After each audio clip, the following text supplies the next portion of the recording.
電器神將精彩的表演炒熱現場氣氛。台南可以說是眾神之都，要如何祭拜與日常生活中的飲食大有關係。台南市美術館領導龍安招拜，以半桌拼盤為靈感，聚集藝術、工藝與宮廟文物，打造如同文化饗宴般的展覽場域。從餐桌到神桌，有很多的一些故事，或者是一些概念，甚至一些傳統，是可以值得透過展覽的一個方式來進行轉譯。特別嘗試了一種新的方法，就是把藝術、當代藝術跟我們的宮廟博物館的這樣的一個文物，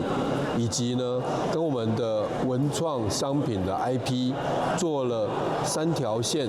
3種方法的這樣的一個組合。展區中融入了廟口文化與在地小吃，呈現信徒與飲食形塑的城市風景，連神明的形象也透過 IP 設計有了新的樣貌。台灣府城隍廟則是與藝術家合作，進行香火現地創作，以城隍爺的神衣神帽為靈感，繪製台南意象。這個城市內底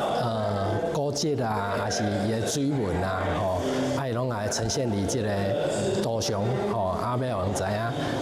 像一個城隍的等於一個城主的概念嘛。另外，最吸引人的還有百尊虎爺將教台化身主舞台，展出不同廟宇、不同年代的虎爺，其中更有高達160多歲，來自清朝的虎爺。那虎爺呢，其實他不是跟高高在上的神明不太一樣，他就是在廟桌下面，他就是最貼近我們的生活，他默默的呢就在守護着鄉里，守護着神明。台南晶英酒店也有推出這個虎爺招財宴，在農曆的初3到初6推出，歡迎大家來品嘗。飯店業者也順勢推出招財宴，有虎爺愛吃的炸雞掛包、雞蛋做成的雞蛋布丁，還有6福拼盤、豬腳、魚翅羹等等，在農曆年節期間限定登場。記者說懷談的報道。